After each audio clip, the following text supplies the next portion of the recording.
All right, let's talk about one of the toughest, but maybe one of the most powerful strategies out there, contrarian investing. It's the art of swimming against the current, of zigging when everyone else zags.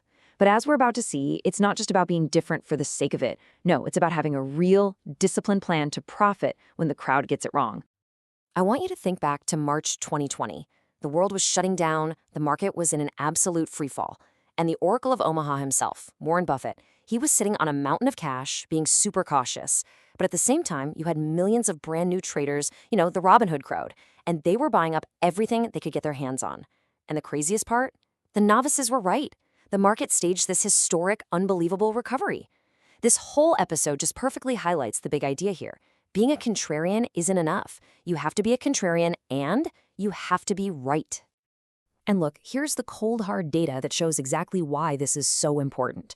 A famous study from a company called Dalbar shows that over 20 years, the average investor's return was way, way lower than the market itself. And the reason is actually pretty simple. We tend to follow the herd. We get excited and buy high when everyone's euphoric, and then we panic and sell low when everyone's scared. It's a pattern, and statistically, it's a losing game. Okay, so if we know following the herd is the problem, what's the answer? Well, this is where true contrarian investing comes into play. And I want to be really clear. This is not about being stubborn or just automatically doing the opposite of whatever the crowd is doing. It's a real disciplined strategy. And here's the key. This is a systematic, analytical approach. A real contrarian isn't just a gambler betting against everyone. They're using a specific framework to find things that are mispriced because of the crowd's emotional freakouts and, our predictable human biases. So to be good at this, you first have to understand why crowds make these mistakes over and over again. It really all just boils down to human psychology. There are these specific, predictable behaviors that create massive dislocations in the market. And those dislocations, well, that's the fuel for the entire contrarian engine. So first up, you've got herding. It's just human nature. When things get really uncertain and kind of scary, our instinct is to stop thinking for ourselves and just do what everyone else is doing. In the markets, this creates this dangerous feedback loop where selling just creates more selling, and it can push prices far, far below what a company is actually worth. And then there's this thing called recency bias. We're just wired to believe that whatever just happened is going to keep happening forever. A perfect example is what happened after the 2008 crisis. For years, investors wouldn't touch bank stocks, even when their businesses were fixed and they were fundamentally cheap. The memory of that recent pain was just too strong, and it completely overshadowed the new reality. Oh, and this one is huge. Loss aversion.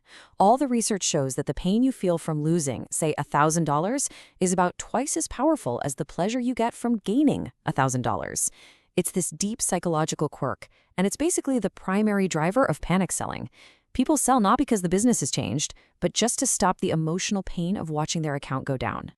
Okay, so now we get it. We know why crowds make mistakes.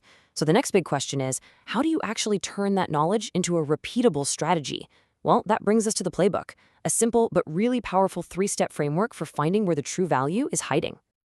It really boils down to this. Step 1, you hunt for extreme mispricings. You're looking for assets that are just deeply, deeply hated and statistically cheap. Step 2, you have to do your homework to make sure the underlying business is actually a quality company and not, a sinking ship. And finally, step 3, you look for a catalyst, some future event that could make the rest of the market wake up and see the value that you already see. This quote just nails that first step. Contrarians don't run away from fear, they run towards it. They understand that the moment of maximum pessimism is very often the point of maximum financial opportunity. But, how do you even measure fear? Well, you can actually look at the data. This number right here, this was the reading from the VIX, Wall Street's so-called fear index, back in March of 2020. Now, a normal reading is somewhere below 20. So this was basically an all-time high for panic. For a contrarian, a number like this isn't a red flag to sell. It's a massive, flashing green light signaling a once-in-a-generation buying opportunity.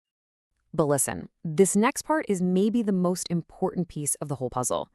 Just because something is cheap and everybody hates it doesn't automatically make it a good investment. You absolutely have to learn how to tell the difference between a real opportunity and what's known as a value trap. That's a stock that looks cheap, but it just keeps getting cheaper, forever. And this comparison here shows the playbook in action perfectly. Back in 2020, energy stocks were hated, right? But the problem, a demand shock from the pandemic, was temporary. The underlying businesses were still viable. Sears, on the other hand, was cheap for years and years, but its problem, getting crushed by e-commerce, was permanent. Its business model was just broken. One was a massive opportunity, the other was a black hole for your money. So, when you put this all together, what is the final takeaway here? What's the real, lasting advantage that a contrarian investor actually has? The strategy's edge, the reason it works over the long run, comes from a really simple truth. It's not that it's clever, it's that it is so psychologically painful to do. Buying when everyone else is panicking, holding on when you're underperforming for a bit, it goes against every single one of our natural instincts.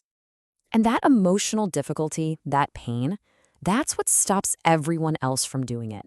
And that is what creates the opportunity in the first place. The difficulty is the edge.